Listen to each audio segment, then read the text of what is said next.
Hello, everyone. Welcome back to Tanares Adventures. We're going to go with that one today because today is actually definitely very focused on Tanares Adventures since we will be talking about update number 56.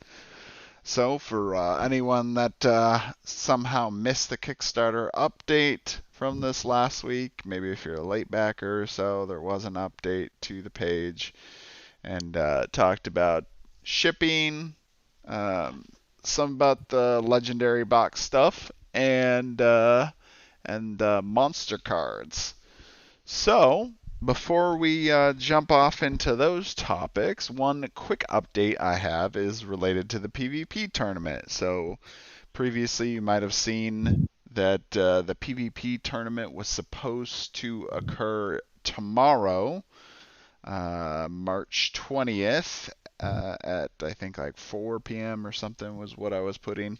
Well, that's been modified now, unfortunately, due to some time issues with some of our players. We weren't able to do that time, so we've modified the new tournament time to now April 3rd.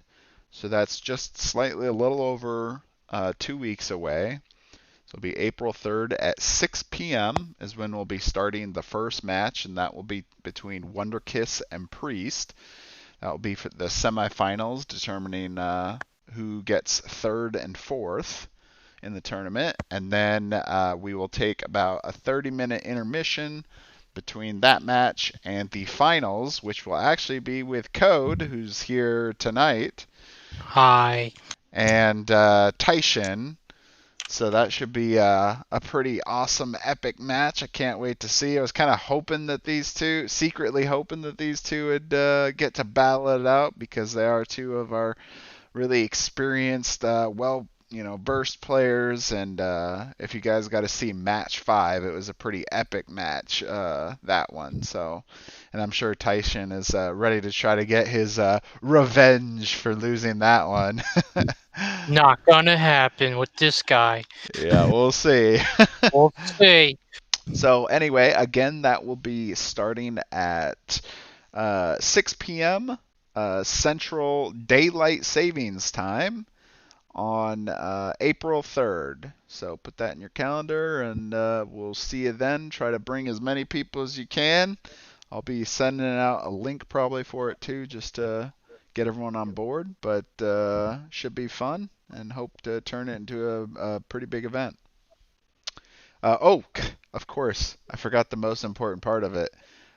Alexandre Abound will be joining us to do commentary for it as well. So that's going to be pretty exciting. He himself has told me he's actually pretty excited to do commentary for the match, and yeah, I think that'll be pretty cool. Try to get some of his insight as we're going along. Okay. Well, anyway, that is the end of that update that I wanted to do on the PvP tournament. Now we're going to start moving over to actually update 56, which this is primarily concerning. So I'll try to just sum up things for you as best as possible. You can go, obviously, to the website, see it. I don't think they block this for any non-backers. It's not like it's hidden or anything. So basically what it is due to COVID, um, situations and backup.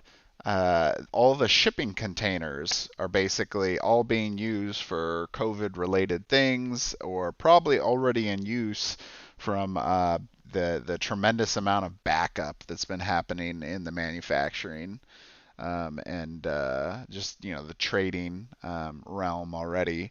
So they actually don't have shipping containers, as you can see in this picture here. They have the boxes ready. They're ready to be shipped, but they don't actually have a container to go into. So sadly, the boxes won't be. Well, what we're hearing now is it won't be till end of April that they're supposed to get shipping containers. So that's when they'll be loaded up and hopefully get shipped out. So unfortunately, that is, from today we're about mid-March, so that's still about a month and a half away. So that is definitely not good. And and you'll see some pictures here of the production process of what they're doing. They've been using some of this additional time to do additional improvements to the Legendary Box tray. Is what Alex actually told me directly already. So I'm not exactly sure what. I don't know if they have fully explained what was going on with the trays to begin with, but apparently it wasn't meeting up to the standards that they were liking. Okay, so jumping into our next topic now is the legendary boxes themselves. So we don't get like a full unboxing necessarily. We got to see the layers of the legendary box. Um, and if you want to see this whole one yourself, you can. But basically, what it is, you got three different levels. You got that base level that has the Hydra and the Diablo, and then you got a layer of a bunch of the villains, and then this top layer here that's going to be places for your heroes, all the heroes that come in the legendary box, and then you'll see, the hero pads and manuals are added there, and there you go.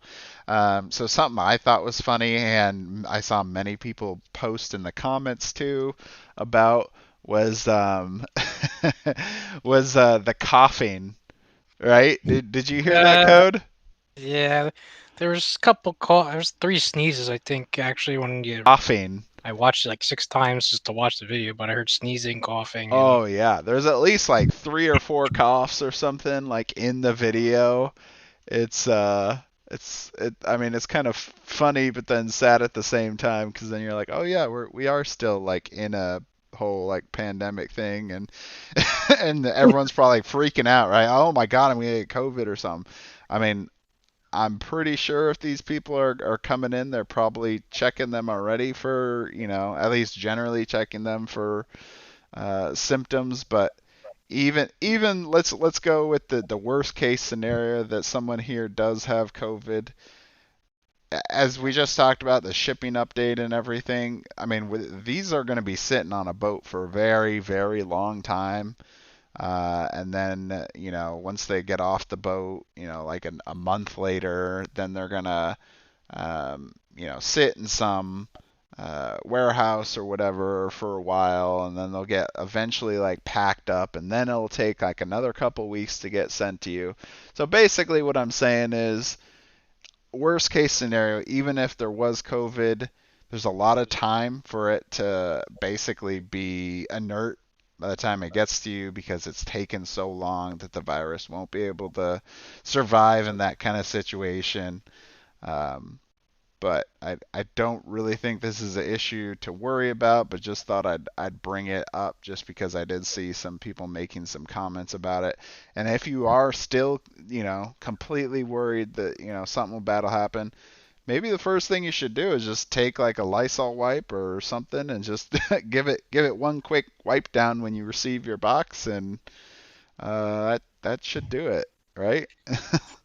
yeah, like you said, by the time you get it, I think you have more of a chance of your mailman stealing it because they know it's from Drigori. Yeah, They didn't pledge and found out about this game later. that's true. That mailman is he's just watching your mail, just waiting for that legendary box to show up so he can walk off with it. So be on the watch for him. All right, let's see. So we did shipping date with legendary box. Before I go into quests and kind of what this whole section is about, one thing I wanted to bring up is maybe you've noticed in a lot of my videos, I really don't talk that much about Tanares Adventures. And in fact, this is my first video that I'm actually labeling Tanares Adventures. Well, there's actually a reason I've kind of done that. I mean, granted, I did do an update in the past about Tanares Adventures, but generally I haven't talked too much about the content itself. And the main reason I've done that is because, this is such an iterative process of them, telling us what things they want to do, and then they start trying to incorporate those things, right? And they're doing play testing and feedback from the community.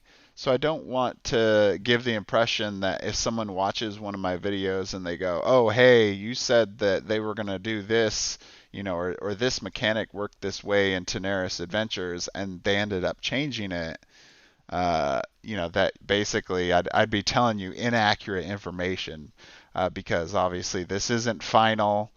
All the stuff that we're talking about is what they just tell us in the updates, and any of that is subject to change right before we receive it.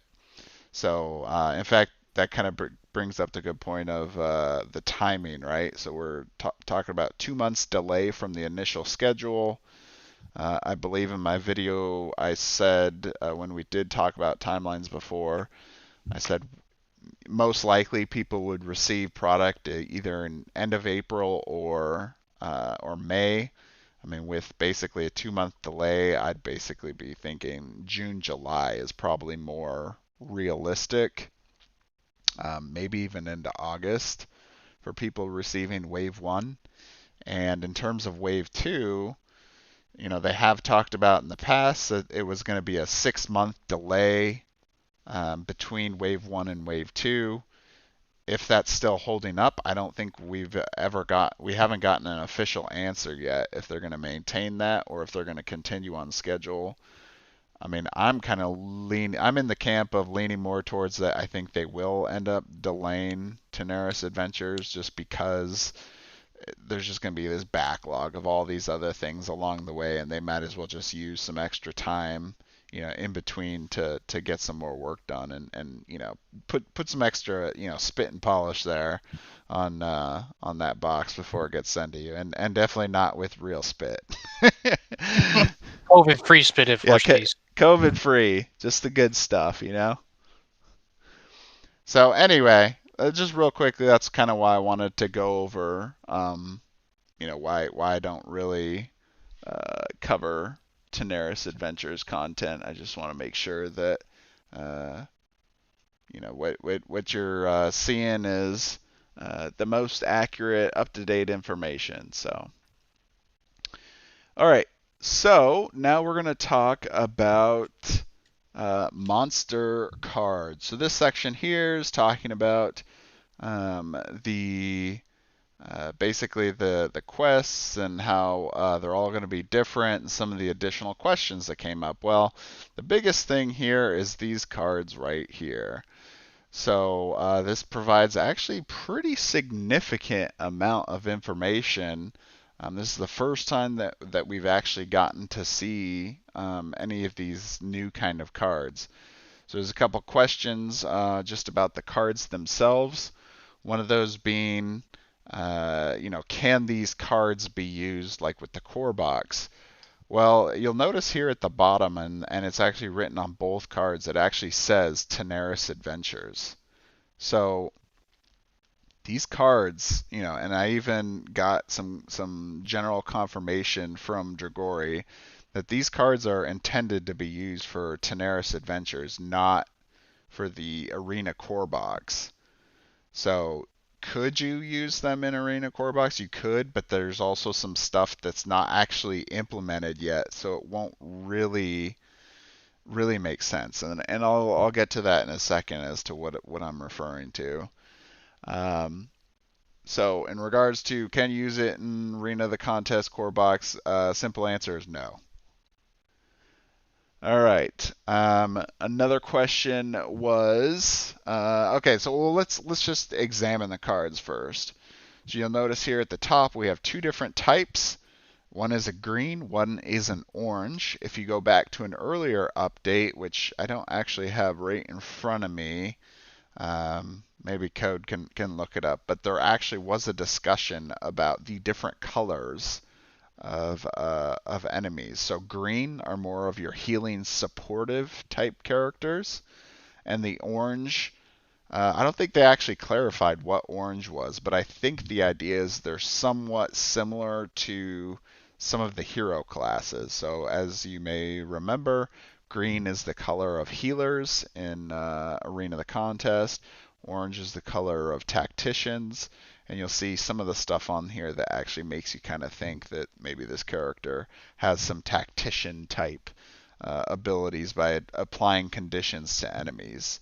But in that update, basically they talk about that, how the color does indicate kind of uh, um, what kind of strategy that character will be taking in terms of who they're attacking and what kind of effects and things they'll be doing. So on here on the left, you see the stats. Basically, everything up to this last one is all the same. This is a new stat here, a roll stat, which is exactly what you think it is. It's a bonus to your roll. So if the Guardian Elemental here rolls an 8, let's say, against Girana, then that turns it into a 9. And so something, well, I guess what, a 7 would be a better example.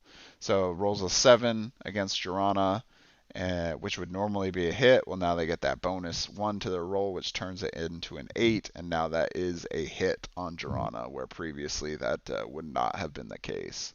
I did actually ask about that roll stat as well. I asked if essentially any heroes are going to be getting that, and what Alex told me was that actually you will be getting equipable uh, plus roll stats. So you can get stuff that's not, well, not even just plus roll. There is a plus roll. I think there's an item. I think he said it gives you like +2 or something to your like roll or something. It's like a permanent item effect.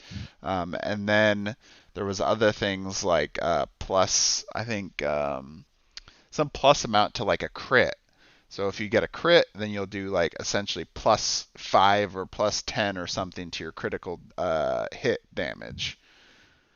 So anyway, so that was pretty exciting to see that we're getting some at least potentially equipable roll stats, which I know a lot of people in this game do kind of complain about, their chances and when they miss and being pretty unfortunate. So getting that is very, very nice.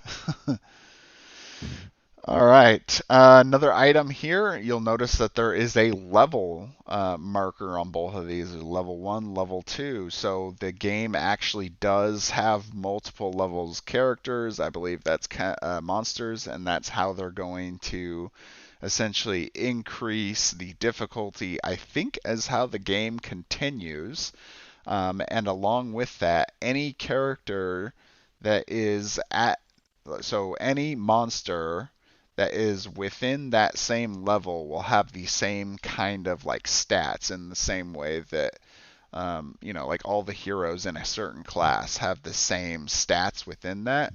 So one of the questions I asked Alex was like, well, hey, I noticed that the miss here, which normally, right, we get residual damage in Arena of the Contest. Most of the time, residual damage, even for villains, is 5 residual damage. Sometimes it's 10, but you'll see the green one here at level 2 has 10, and down here has 1. And I asked them, well, hey, did you guys give up on that logic? The idea was this simplicity of having, the same residual damage each time, and it essentially making it easier for you to play and quicker. Which he did say that all the characters that are in like that with level 1 area will all have that same one. So that way it'll still retain that simplicity, but will actually increase as you kind of get higher up in level. So isn't the same. All right, so going here back at the stats, you'll notice, right, we got the range like we normally do. We got this is essentially your primary attack area. So that is 12 plus the effect. The effect, it says heal 8, the villain with the lowest hit points.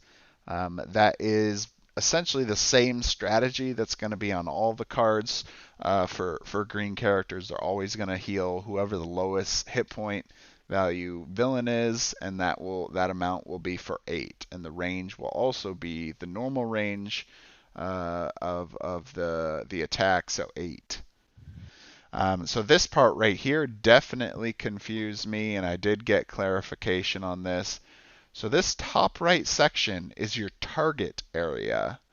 Um, it was a little confusing as, oh, well, does that mean the villain gets like because it looks like a power cube. If you don't know what a power cube is, there is another update that talks about power cubes, and basically they're used in skill trees for heroes. Well, it didn't really make sense for villains. That's because villains don't get power cubes, or at least with this they don't. Um, what this is saying is you target one hero, you attack the hero with the most power cubes. That's what this means. Oh.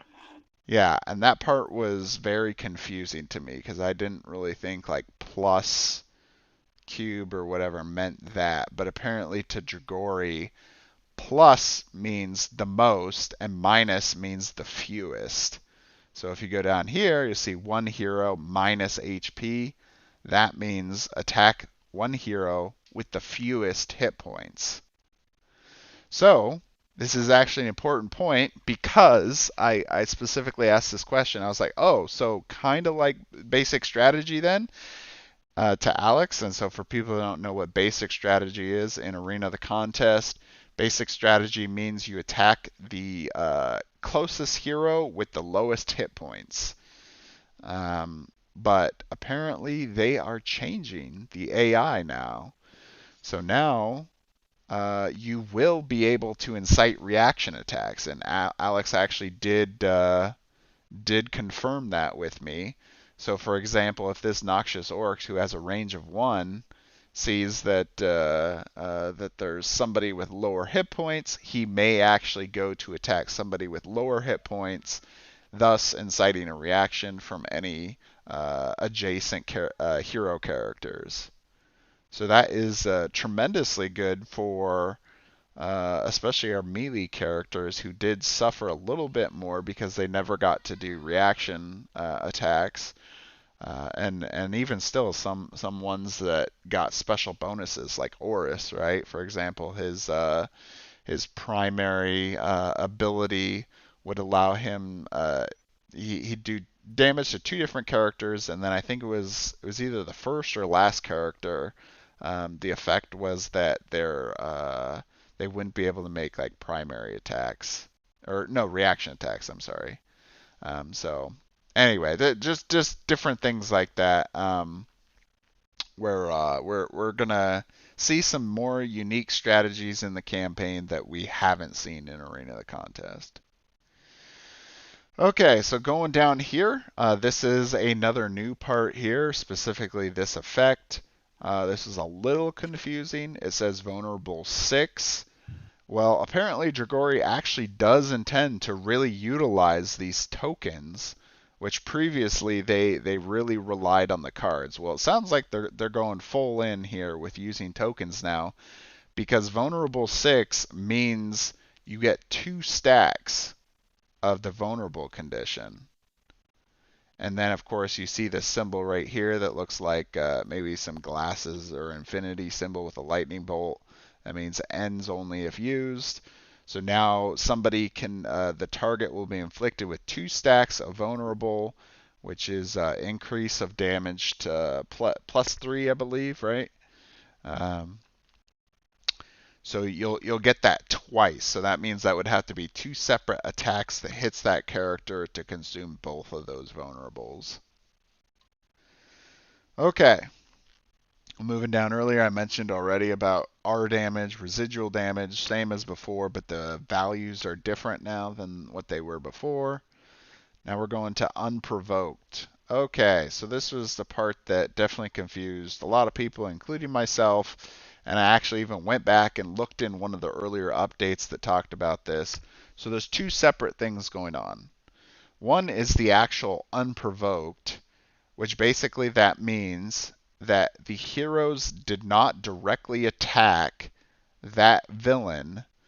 That villain, when it gets to their turn on the enemy turn, they will gain a bonus to their attack. So in this case, it's +5 damage for being unprovoked. So if Code decides not to attack this noxious orc When it gets to his turn after all the heroes have gone, then he will make his move and attack, and he will gain a +5. So that'll be a 16 damage if he makes his hit. So that is definitely something new that didn't exist in Arena of the Contest. It is a good change, I believe. When we played, the campaign, oftentimes we definitely would just focus on, the first villain that we could, right? And try to take them out as much as possible, because the smartest thing, right, would be, oh well, you get rid of more damage sources, and thus you'll be better off. Well, now with this unprovoked, that may not necessarily always be the case. Maybe you need to spread it out. So, and in fact, there is an example in one of the earlier updates that talks about that. But so in addition to this is the other half, which is a retaliate attack. And I don't know if that's the official, like if they're giving this an official name like that. But at least when me and Alex were talking about it, that is the terminology we were using to describe this. But in normal Arena of the Contest, all 4 heroes will take their turn, and then all the enemies you'll pull the evil power card, and then all the enemies will take their turn. Well, now what's going to happen is, say Code here decides to attack this noxious orc. He decided to get on top of this noxious orc, prevent him from getting that unprovoked damage. So he's going to do his attack, do his effect, do his passive, everything like normal.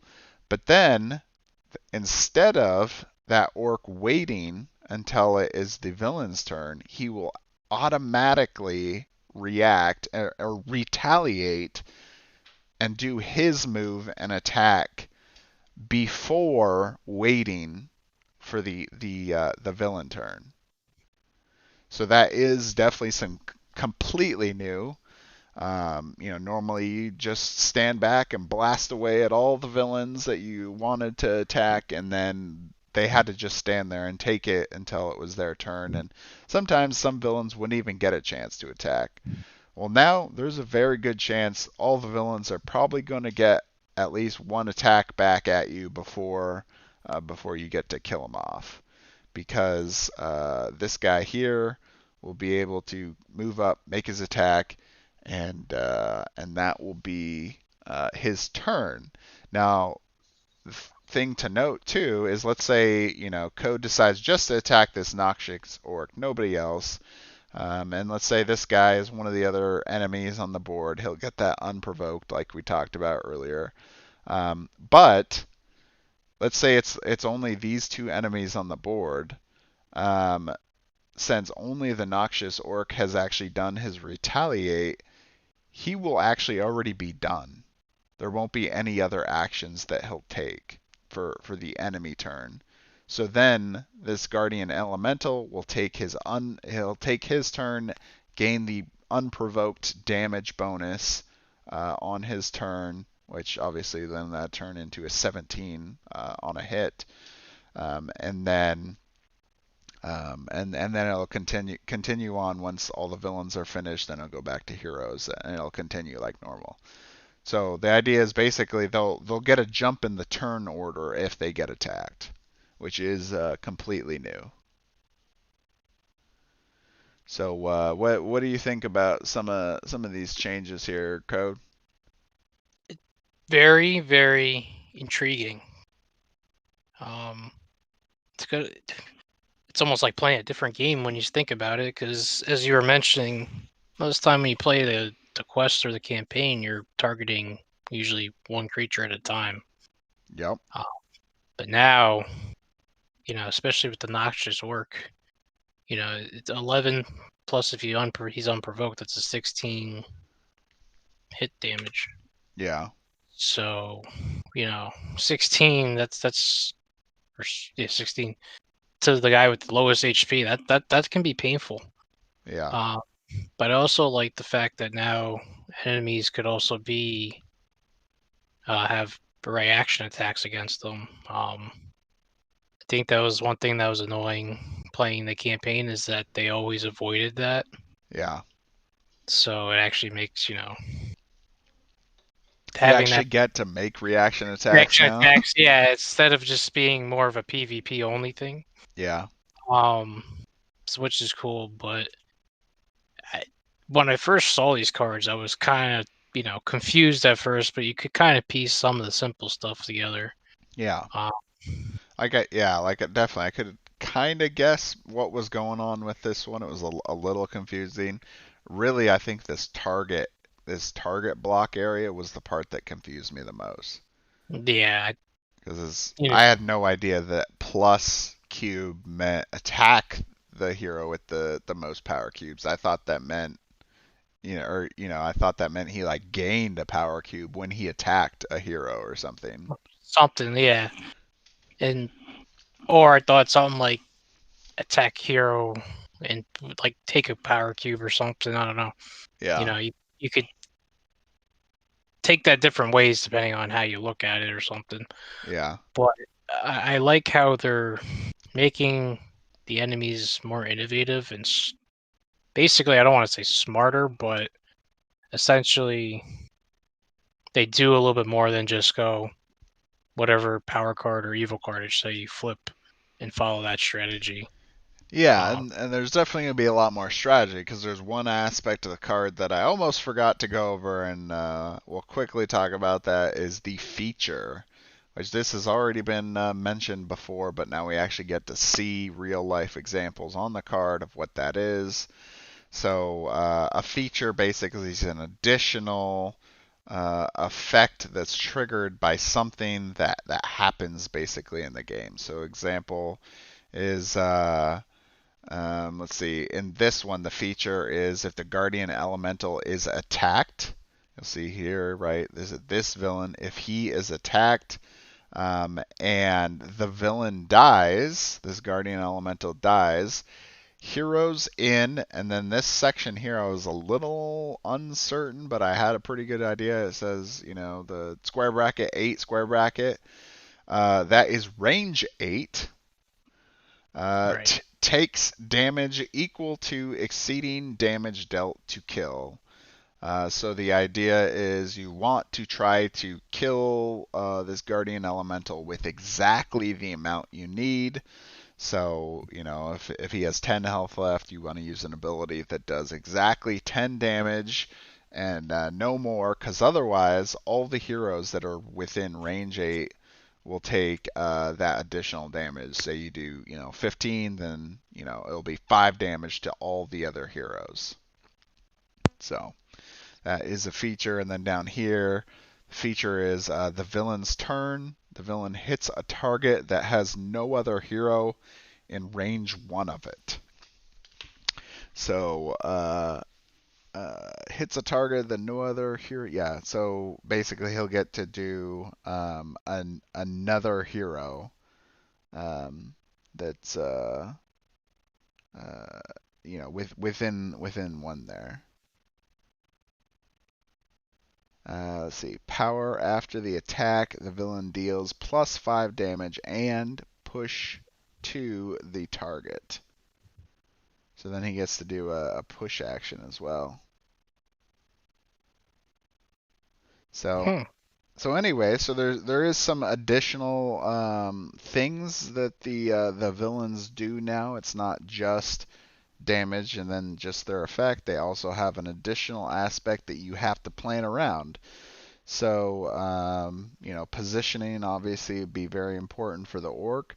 And then up here is making sure to who's going to attack this guardian elemental when he's almost dead will be very important. So that way, either that or trying to stay out of the range 8, which is pretty big range and probably hard to do. So you would probably want to just make sure that you're going to use a lower damage character potentially to take this guy out. Right. So just more strategy, more ways that you have to deal with the villains. It's not just move up to them and just blast them away and call it a day. Absolutely. It's you're gonna have to think a lot more, especially situations where, like with the Guardian Elemental, you don't want to hit them for like 15 and then everyone's taking 15 damage. Yeah. Especially if you've got multiples of them you have to face. Yeah. So So anyway, those are the main new things here with Tanares Adventures. Um, what is going on with my slideshow? It's like freaking out now. There we go. You see it? I see it. It's coming up now. Yep. All right. Don't even get me started. How long it took to just get this stupid slideshow to work. Anyway, so let's see if there was any other questions. I think I think I have actually answered most of the questions that were already on there or already addressed in Facebook. I'm not sure if there's any other people in chat that had any specific questions. Um, try to see if there was anything else that me and Alex talked about. I did mention to him that, I did feel like the cards were a little challenging to understand. They didn't really instantly provide, the direction and clarity that you kind of expect, right? The idea is somebody that maybe doesn't really know even Arena the Contest could look at the cards and maybe have like a pretty good idea of what's going to happen even if you've never played before. That's generally what you want in a board game, right? You don't want to have to like go through, a 100-page, 50-page rule book or whatever, just to figure out how to read a card. Right. um, and it's kind of funny too because they have kind of switched a little bit in terms of how they were writing those cards, right? That one had some symbols on it, which actually kind of was needed, especially like that symbol that said like ends when used. Right now, it's just written words that says end when used, and it has actually gotten forgotten multiple times, um, and confused with once per turn. But they are different, the durations are different, and so it's one of those things that is easy to forget. But if you start using some symbols like that, that can be a little easier to remember that. Um, and then they have like a mix of words. Now I've seen some other games go the opposite direction of where it's mostly just symbols.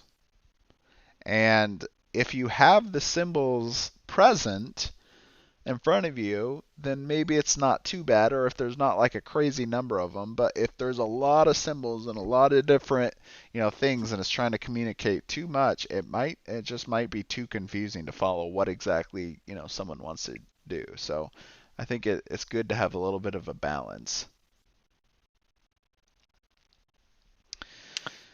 right? I I've mean, I don't know seen about you. uh um well kind I don't think most people are gonna jump right into Tanaris Adventures. So I think the benefit of this is most people are gonna start out with the core box and start there. You'll get an understanding of the game. So when you jump to Tanaris Adventures and they start using symbols, you kind of already have an idea.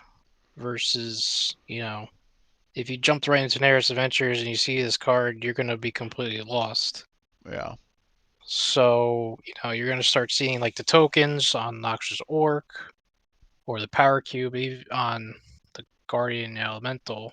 I mean, we were a little confused on it when we first saw it, so there's going to be a harder learning curve, I think, in terms of trying to understand all the material. yeah. Um, but like you said, I've seen a lot of games go to a lot of symbols.